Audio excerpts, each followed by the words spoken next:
Le Seigneur soit avec vous. Et avec votre esprit. Évangile de Jésus-Christ selon saint Matthieu. Gloire à toi, Seigneur.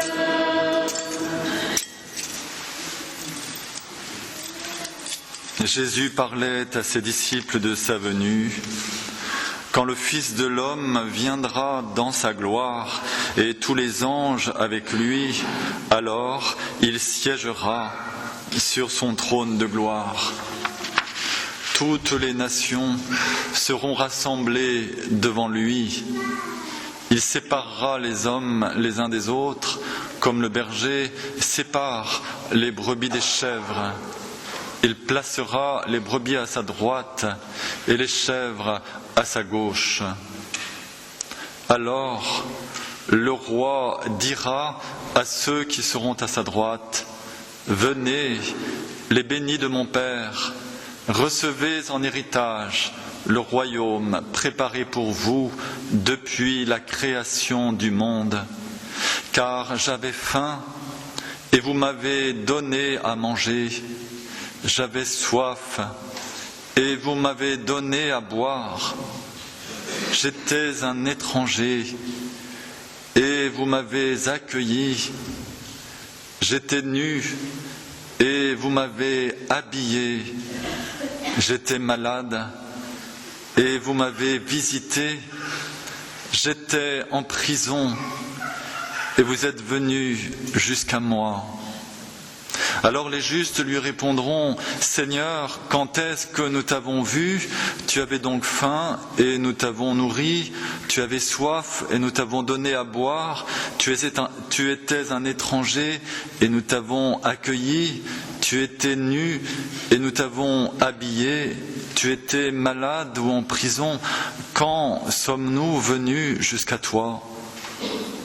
Et le roi leur répondra, « Amen, je vous le dis, chaque fois que vous l'avez fait à l'un de ces petits qui sont mes frères, c'est à moi que vous l'avez fait. » Alors il dira à ceux qui seront à sa gauche, « Allez-vous-en loin de moi, maudits, dans le feu éternel, préparé pour le démon et ses anges, car j'avais faim et vous ne m'avez pas donné à manger, j'avais soif et vous ne m'avez pas donné à boire, j'étais un étranger et vous ne m'avez pas accueilli, j'étais nu et vous ne m'avez pas habillé, j'étais malade et en prison, et vous ne m'avez pas visité. » Alors ils répondront, eux aussi, « Seigneur, quand est-ce que nous t'avons vu avoir faim et soif, être nu, étranger, malade ou en prison, sans nous mettre à ton service ?» Il leur répondra, « Amen, je vous le dis, chaque fois que vous ne l'avez pas fait à l'un de ces petits, à moi non plus, vous ne l'avez pas fait. » Et ils s'en iront, ceux-ci, au châtiment éternel, et les justes à la vie éternelle.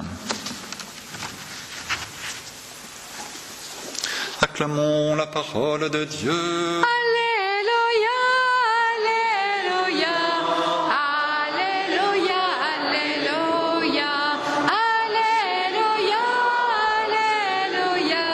Alléluia, Alléluia,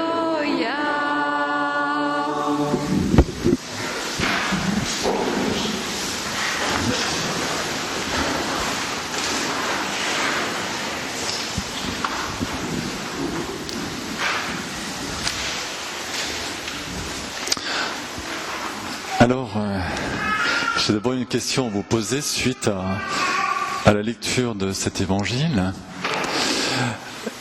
Est-ce que vous avez envie d'aller au ciel ou est-ce que vous avez envie d'aller en enfer?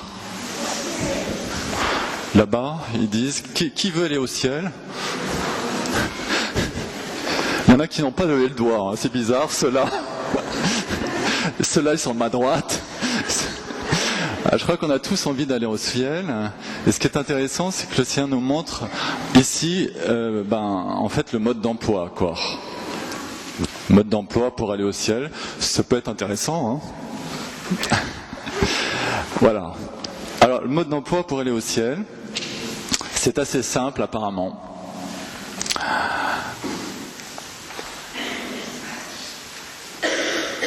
Il suffit d'accueillir Jésus comme roi et de le reconnaître dans les plus pauvres. Frères et sœurs, tel est le paradoxe de la royauté en Dieu. Parce que, franchement, les rois de la terre, en général, ils sont assez impressionnants, on les met sur des trônes, d'accord ? Éventuellement, il y a de l'or, dans les couronnes au moins, il y a des pierres précieuses, bon, c'est assez impressionnant.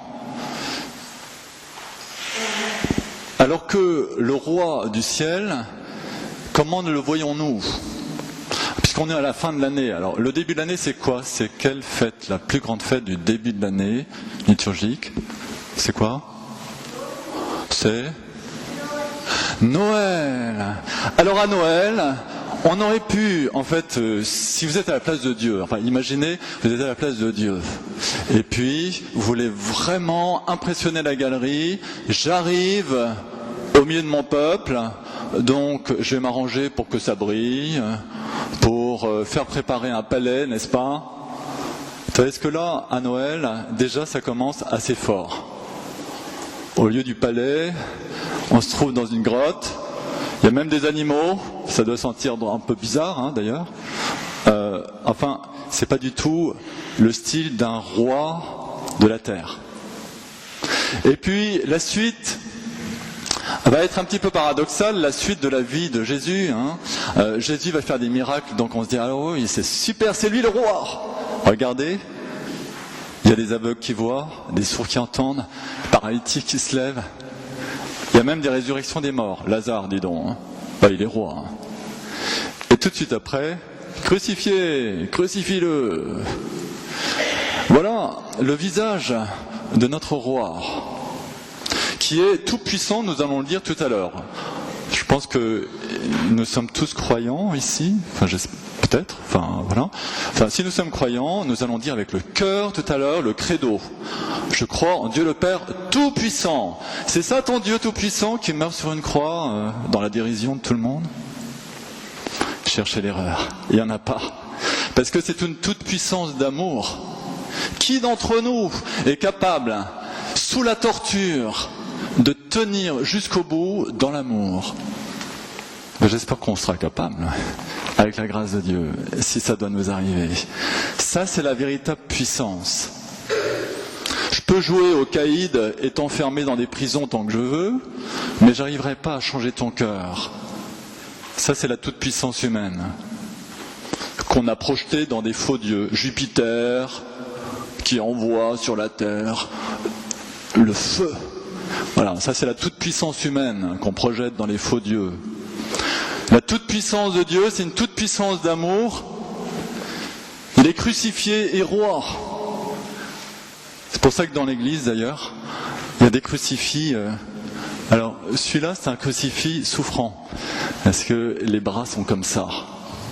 Mais vous avez dans l'art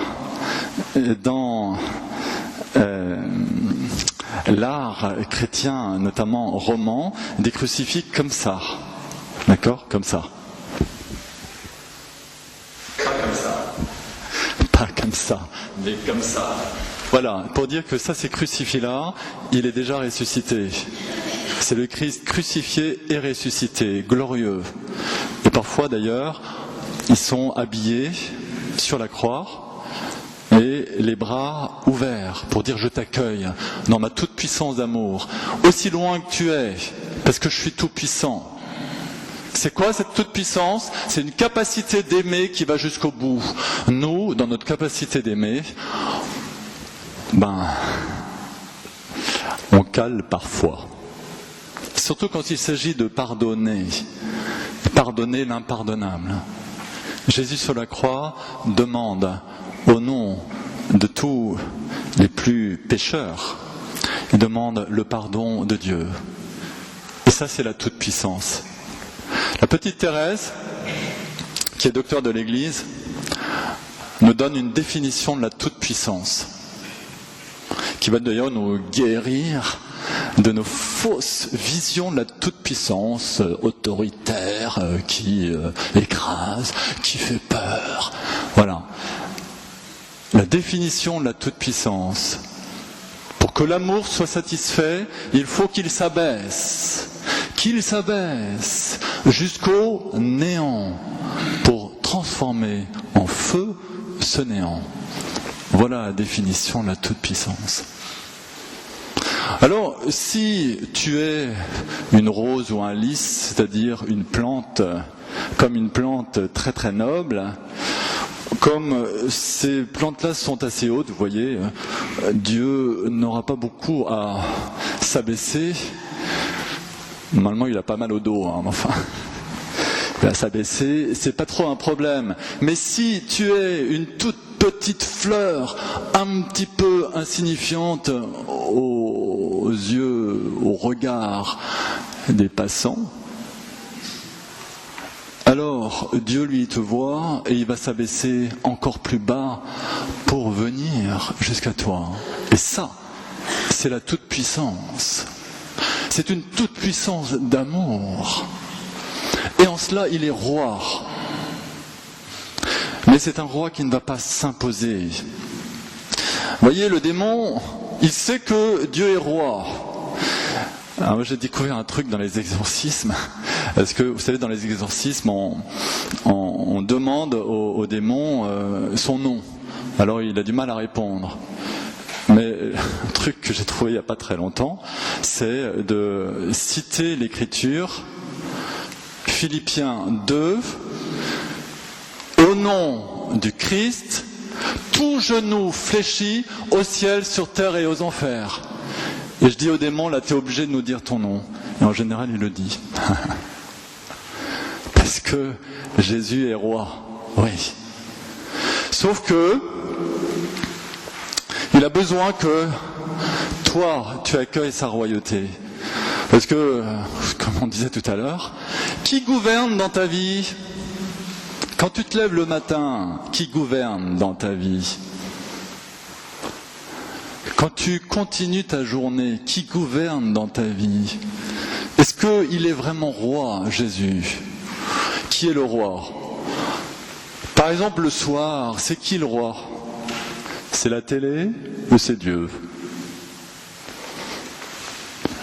C'est quoi exactement qui dirige ta vie ?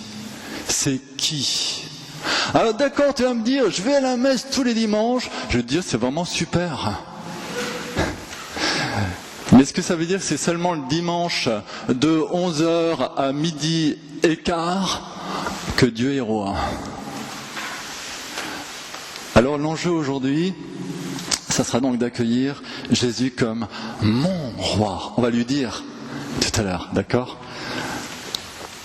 Et dans le secret du cœur, parce que c'est vrai que c'est notre réponse de liberté. Alors, dire Jésus est mon roi, ça veut dire quoi ? Ça veut dire que je l'accueille, oui, personnellement, j'accepte qu'il vienne refaire mon cœur, ma vie. J'accepte qu'il me pardonne, qu'il me guérisse, qu'il me pacifie. Car tu es cette brebis égarée, chacun d'entre nous. Dieu merci, sinon on n'a rien à faire ici. On est tous cette brebis égarée que le Seigneur cherche. Il vient à notre rencontre. Est-ce que je vais me laisser aimer ? Ou est-ce que j'ai en moi un espèce de juge qui me dit non, je suis pas digne de ton amour et j'en veux pas. Alors, ça c'est la première étape. La deuxième étape, je vais me livrer à lui. Ça ne suffit pas de se donner à Dieu. Ça ne suffit pas. Parce que quand on se donne à Dieu, ça peut être un peu superficiel, quoi. Hein ? Oui, je me donne à toi. On va se livrer. c'est Mère Marie de la Croix qui disait ça. Vous connaissez Mère Marie de la Croix, stigmatisée en Mayenne, qui a fondé les petites sœurs du Christ Rédempteur. Voilà. Elle disait on ne se donne pas, on se livre. Oui, on s'abandonne complètement. Si tu veux devenir le feu, alors jette-toi dans le feu. Il n'y a pas d'autre solution. Donc ça, c'est la deuxième étape. Donc, dans le silence du cœur, on va faire ça tout à l'heure.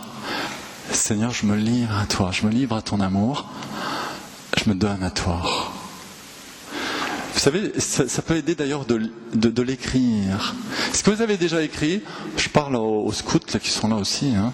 Est-ce que vous avez déjà écrit dans votre cahier, dans votre une petite prière du style aujourd'hui, Seigneur Jésus, je te donne ma vie. Vous l'avez déjà fait? Non, pas encore. Ben, ça peut être aujourd'hui. Ça, c'est la deuxième étape. Et ça, c'est le début de la vie chrétienne. Bon, la vie chrétienne ordinaire, c'est appartenir au Christ. Bah oui, on appartient au Christ, on n'appartient pas au monde, dans le sens biblique du terme. Mais il y a une troisième étape, et celle-là, il ne faut pas la louper, quoi. Et c'est celle qui nous est donnée dans l'Évangile. Troisième étape, c'est de comprendre qu'en fait, ce roi, il a soif. Jésus dit sur la croix, j'ai soif. Et donc il a besoin de notre amour dans les plus pauvres. Petite Thérèse de Lisieux, vous savez, à l'âge de 14 ans, elle avait compris que Jésus avait soif et que elle devait recueillir le sang, vous voyez, le sang qui coule de ses plaies, pour le répandre sur les âmes. Comment? Par la prière et le sacrifice. C'est aussi d'ailleurs le message de la Sainte Vierge à Fatima. Répandre le sang de Jésus. C'est le message de la Sainte Vierge dans d'autres lieux, comme la Salette. Voilà. Ça, c'est la troisième étape. J'accepte de participer par ma prière, par mes sacrifices, c'est-à-dire tout ce que je peux offrir. J'accepte de participer au salut du monde. Mais aussi, et la petite Thérèse avait compris, je vais aussi répandre la miséricorde de Dieu, pas seulement par la prière et le sacrifice, mais aussi par mon amour, la façon dont je vais rejoindre les plus pauvres. Alors, il y avait de quoi faire au Carmel de Lisieux, il y avait des sœurs moins sympathiques que d'autres, pour Thérèse, parce qu'elles étaient sans doute très sympathiques. Vous savez, on ne peut pas dire que quelqu'un n'est pas sympathique, c'est toujours très subjectif. Enfin, en tout cas, pour Thérèse, elle dit il y avait une sœur qui avait le mérite de lui déplaire en toutes choses. Elle s'appelait sœur de Saint-Augustin. Du coup, elle se dit, je vais remplir auprès de cette sœur blessée l'office du bon samaritain. Donc, dès qu'elle la voyait, cette sœur, eh bien, elle lui faisait un grand sourire. Jusqu'au jour où la sœur ne comprenait pas très bien, elle lui a demandé, mais ma sœur Thérèse, pourquoi est-ce qu'à chaque fois que vous me voyez, vous faites un grand sourire, vous souriez? Parce qu'en fait, c'était pas tout à fait l'attitude des autres. Enfin, c'était du style, quand on voit sœur Saint-Augustin, eh bien, on prend plutôt la tangente, vous voyez? Alors, Thérèse lui répond qu'elle voit à travers elle Jésus caché. Il était caché. Pas mal caché, vous me direz. Oui, mais elle le voit, mais par la foi. Si nous n'avons pas la foi, nous ne pourrons pas nous aimer les uns les autres. Parce que l'apparence, c'est pas le cœur. Alors, ça c'est la troisième condition pour accueillir Jésus roi. Pour dire aujourd'hui, tu es mon roi. Être d'accord pour être un porteur de sa miséricorde. Alors, vous pouvez essayer de repérer ceux qui vous sont le plus difficiles à supporter pour préparer votre sourire. chaque fois vous les verrez. Alors, si vous êtes tous à me sourire à la sortie de la messe, je vais me dire, oh là, Seigneur. Grave. Mais allez-y quand même. Voilà. Et comme nous le savons, la petite Thérèse qui est en fait, Mère Teresa qui porte le nom de la petite Thérèse, va comprendre que son appel consiste à rejoindre les plus pauvres qui sont dans la rue pour leur permettre d'avoir une bonne mort, une mort digne. Et elle rejoint dans ces plus pauvres qui sentent mauvais, qui demandent beaucoup. Vous savez, un malade qui est mourant, c'est pas 1 heure par jour, hein, c'est jour et nuit. Nous, on a fait ça un moment dans notre communauté, on se relaye, c'est jour et nuit. Et ça, c'est la définition de l'amour, c'est tout ou rien. Et c'est Mère Teresa qui a pris ce texte de Matthieu 25, comme vous le savez, comme la base de sa règle, la règle de vie de Mère Teresa, Matthieu 25.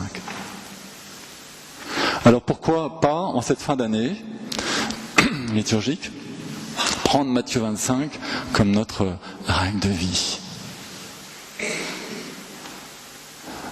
Une proposition. Voilà, dans le silence qui va suivre, je propose que chacun de nous, on revoie ces 3 points. 1, j'accueille Jésus, j'accueille son amour, j'accepte de me laisser aimer. 2, je me livre à lui, je lui dis, Jésus, je t'appartiens, tu es mon roi. 3, eh bien, je m'engage à devenir miséricorde, devenir amour pour ceux qui m'entourent et d'abord les plus pauvres.